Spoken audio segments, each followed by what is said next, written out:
In today's episode, we will be exploring some parts of Duluth and unforgetting its past. Before we introduce ourselves, a quote from a native writer named Patty Krawec inspired our exploration into unforgetting a part of Duluth's past. Names are never neutral. They have something to teach us about our history and how we see ourselves in a place. They create a relationship. End quote. Hi, my name is Emmanuel the Explorer. Behind the camera is Shelby the Explorer. Say hi, Shelby. Hi! Do you guys know where we are? We're on the UMD campus.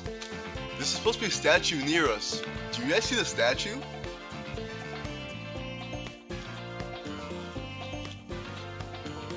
Where's the statue?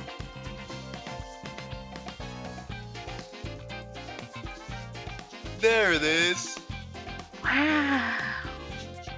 Do you know what the statue is called? Can you guess the name? I highly doubt it. This statue is called the Wild Rising Moon. It looks nothing like wild rice.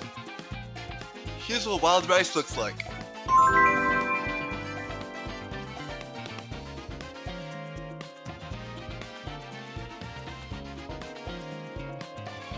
Yeah. This statue was actually created by John David Mooney. This statue is supposed to represent native heritage, but John David Mooney is not native.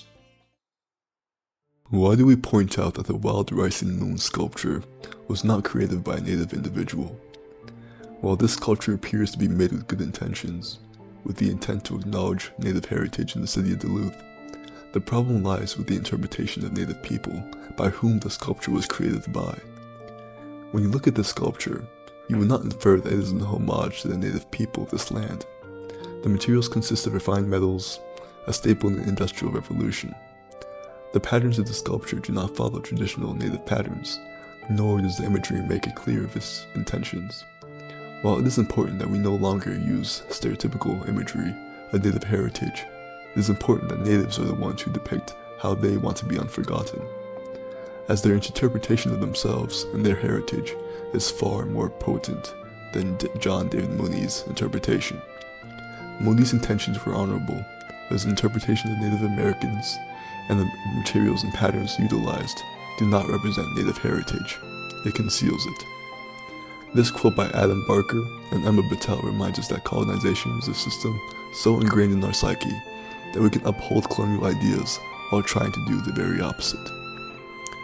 Settler colonial invasion is a structure, not an event. Settler colonialism persists in the ongoing elimination of indigenous populations and the assertion of state sovereignty and juridical control over their lands. End quote.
lake is called?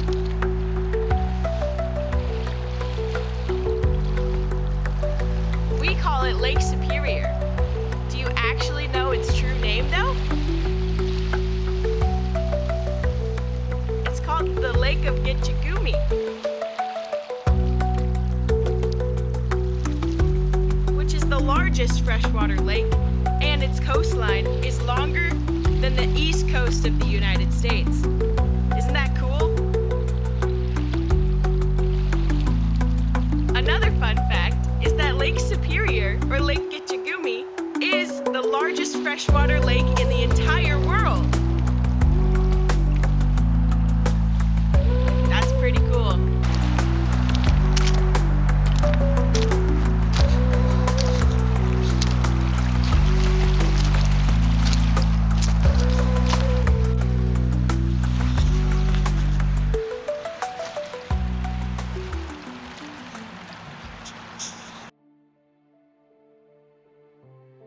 While the city of Duluth holds parts of the past that are painful and sorrowful, it is important that we continue to heal from the scars of the past and move forward without erasing history. We must band together, listen, participate, and show empathy to one another. Remember, history is never truly in the past, for it is the foundation of the present. This has been Unforgetting Duluth by Shelby and Emmanuel. Miigwech.